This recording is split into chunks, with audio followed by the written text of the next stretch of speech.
So I'm heading over to see Rebecca Dekker right now, just landing into Vancouver, and I'm really looking forward to seeing what she has to share. And basically Rebecca's awesome because she's breaking through these myths of current modern obstetrical care. So between 1860 and 1960, we had about 100 years where we didn't really question the evolution of maternity care, and so much happened, so much medicalization happened to our bodies, and it's going to be really awesome to look at what choice looks like, what consent looks like, and what actual evidence-based care looks like. So I look forward to sharing more about that when I come home, and also here with you all. Physician needs to manually remove a woman's placenta. It goes well. So he does it with all his patients. 200 births later, he says, "This is a safe and beneficial practice." I'm not so sure about that. You excited about tomorrow, Pam? Very excited. Where are we off to? We are going to Port Moody to take a conference with Dr. Rebecca Dekker of Evidence-Based Birth. I'm always recommending that website to my clients. Yes. Do you do that too? All the time. Yeah. Yes. It's the best website for everything. She just dissects all the different studies out there and places it in a way that you can understand it, read it, and make a good decision. It's awesome. It's gonna be so good. Yeah. Yeah, we've been planning this trip for what, like 6, 7? Since like July. Yeah. A long time. Yeah. We jumped on it as soon as we had like early bird tickets were up for It's so sale. funny. We're like, oink. Yeah, I didn't even know you were going. I grabbed mine and I was like, what? We're gonna go together. So here we are, road trip. Yeah. Heading to Vancouver. Awesome.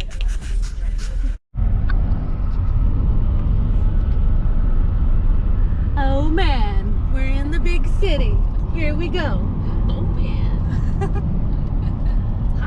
Da da da da da. Doula's on the go.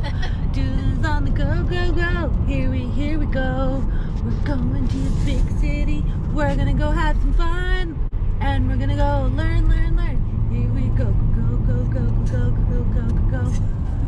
Here's the mic. Go, go, go, go, go, go, go, go, go. What's one thing that people don't know about you? You might be into sharing. Probably a lot of things. I played the nose flute pretty skillfully. What? Actually. Does that mean putting You know a... that one that you like stick on your nose and you use your mouth to create the notes? That's actually... Really? What? I thought you would just think put a I still flute have one, in. too. Why do they do that? Why do people do that? That's a good question. Why did they invent that? Is that for people who can't use their mouths? Like, you know... Yeah, I don't know. Just a weird Maybe. party trick. Oh, okay. Not like a multitasking tool? Like... No. Okay. It's like a joke instrument. Oh, I see. Wow, I want to see you play that. Okay. I've played Somewhere Over the Rainbow on it. No way! It's pretty hilarious. So you play it with your mouth.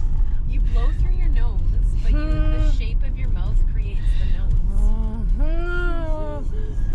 I forget how loud bars can get. It's so crazy. There's Pam. She's so cute.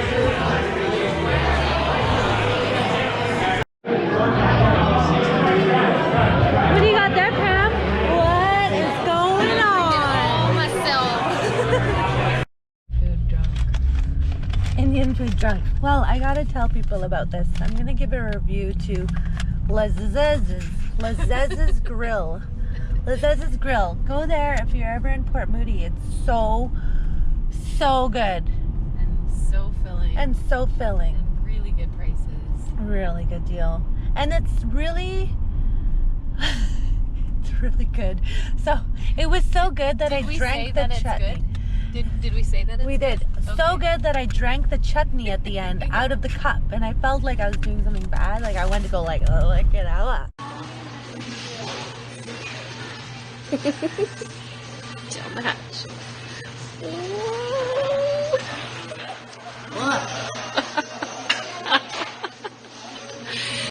That's some spicy stuff right there. Oh, party.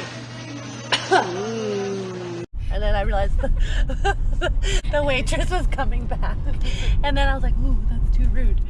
And then I told her I felt so guilty. I said, I drank the chutney out of the cup. And she laughed. She's like, it's our little secret. It's okay. Because where she comes from, people put that in their water to drink.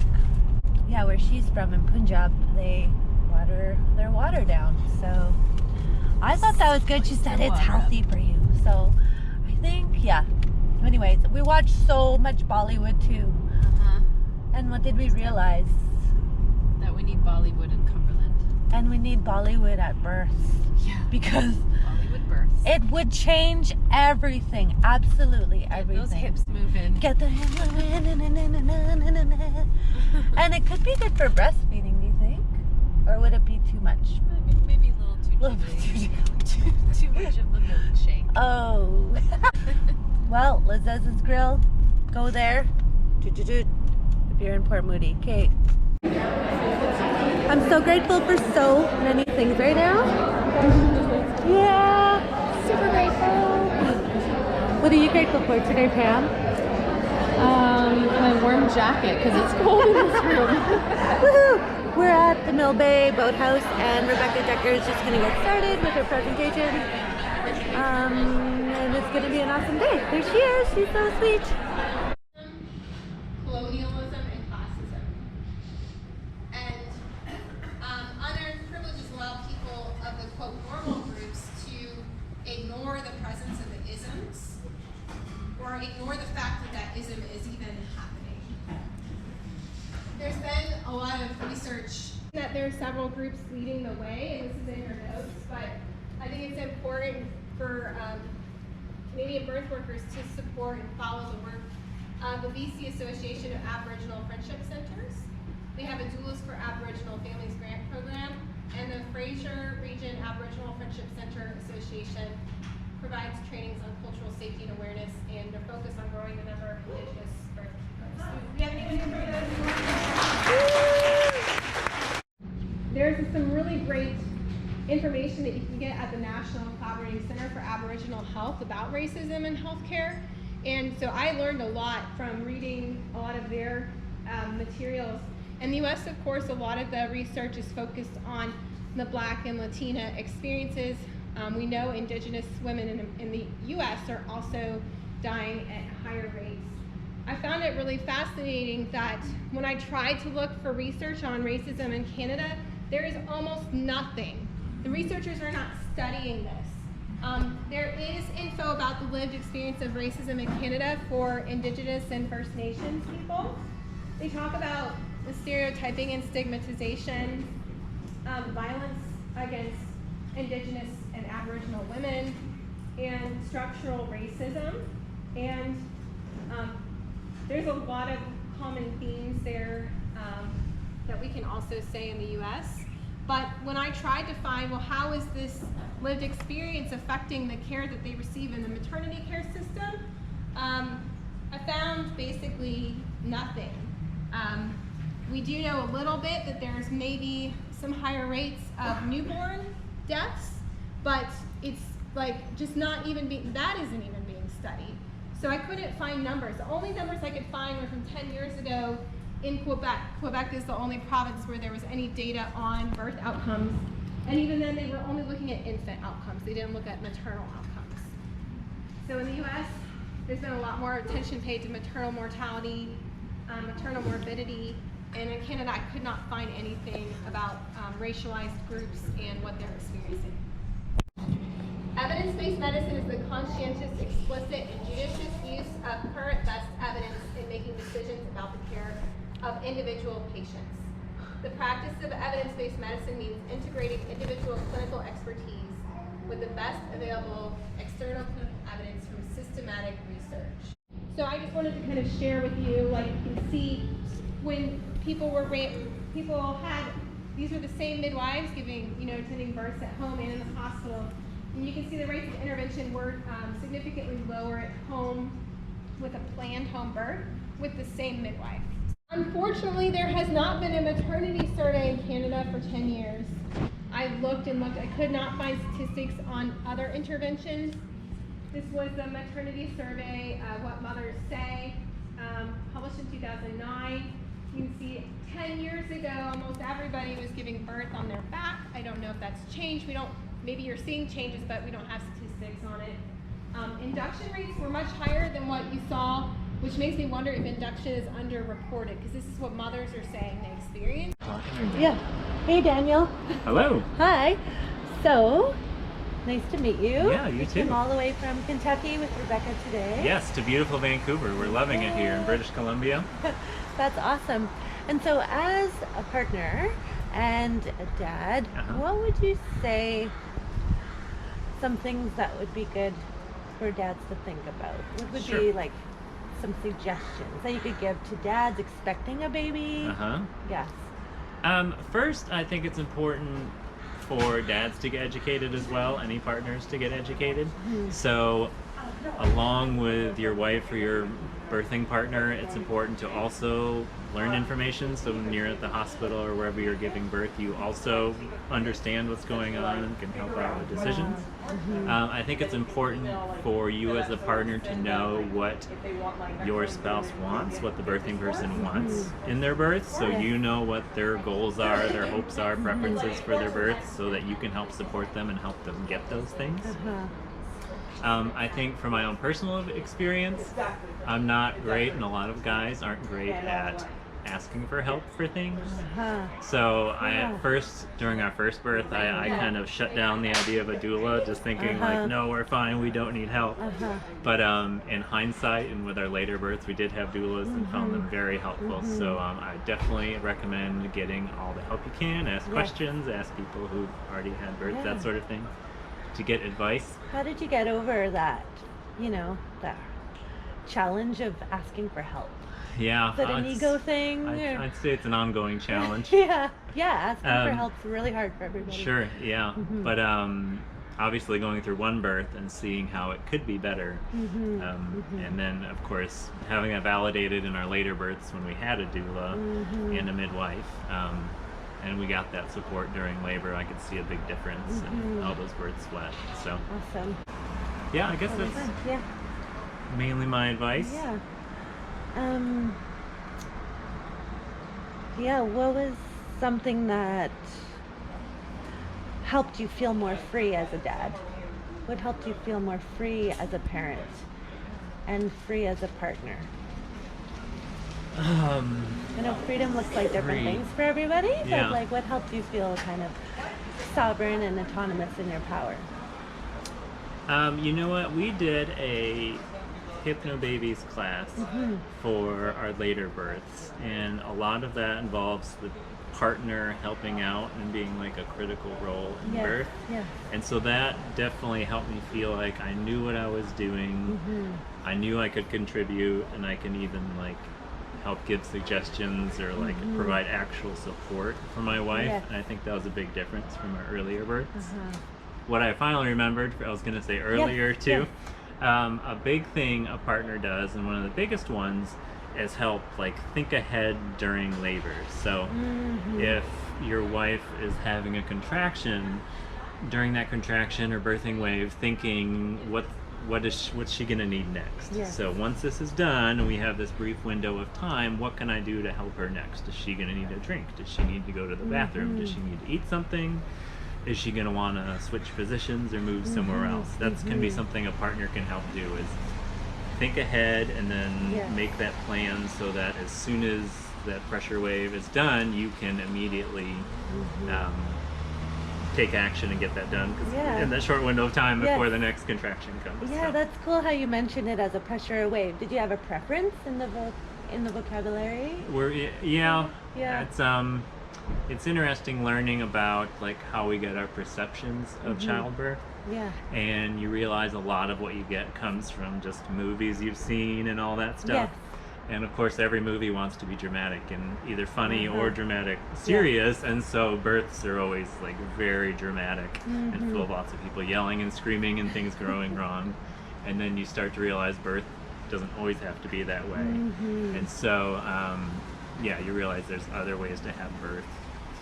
And it can actually be a very powerful, wonderful thing. So. Yeah. Did you ever catch your babies?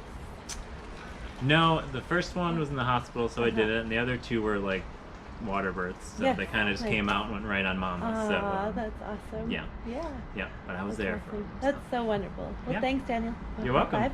Yeah. Yeah. Thanks. Woohoo.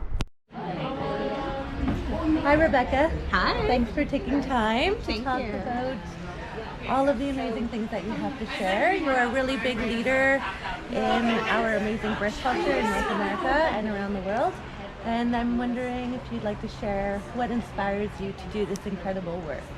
Sure. So I think I was firstly inspired by my own birth experiences, by giving birth in a system that didn't really fully support me and my choices and evidence-based care. And then my second birth was just like so different in that I was supported and I was given choices and I was considered the leader of my own healthcare.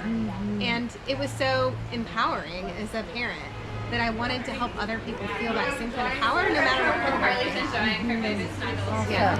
Well, you're amazing. Thank you so much. Thank you so much. Yes. So what do you think of this weather in Vancouver? I think it's beautiful. Yeah. It's pretty different than Yeah, where at you're least from. it's not snowing. So That's great. Yeah. Well, thanks for your time. thank you. The level of evidence that people should be given the choice of eating during labor is systematic reviews of randomized trials.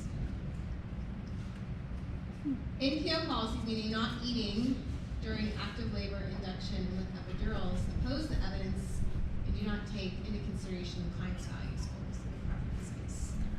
So a lot of times when I'm talking with hospital administrators, hospital healthcare workers, they'll say, well, we practice evidence-based care. We follow central guidelines, we follow this, we follow that.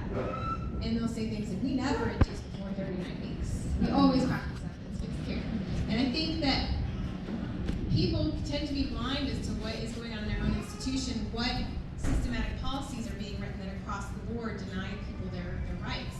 And so when I teach childbirth classes, it's very common in my community as well to not permit food during labor.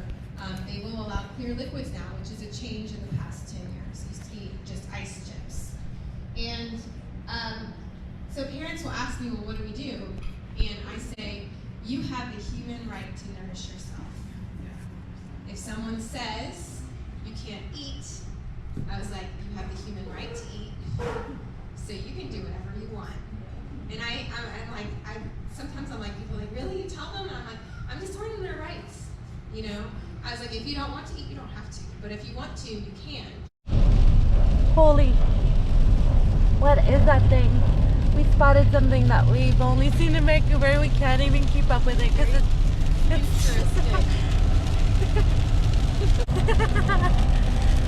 I'm going to describe it, but nobody's going to believe me. What I just saw. It's this little bike car. It's like...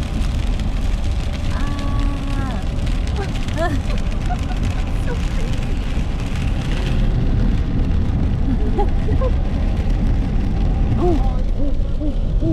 Can you guys see that?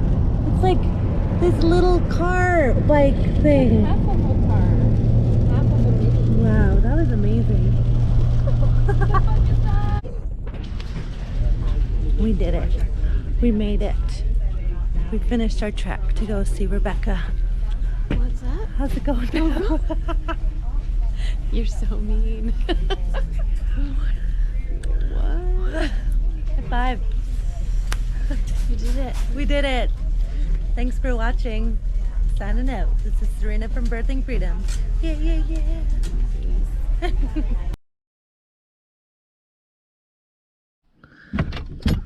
I'm coming out for my outro.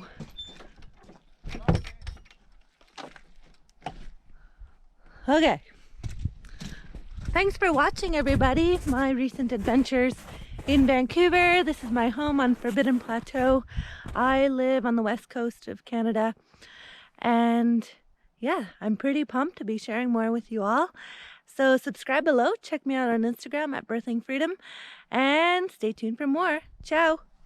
T-shirt reference, which reminds me, I'm so glad I get to wear t-shirts that remind me of stuff, like check out Rebecca Dekker at evidencebasedbirth.com. All right, peace out.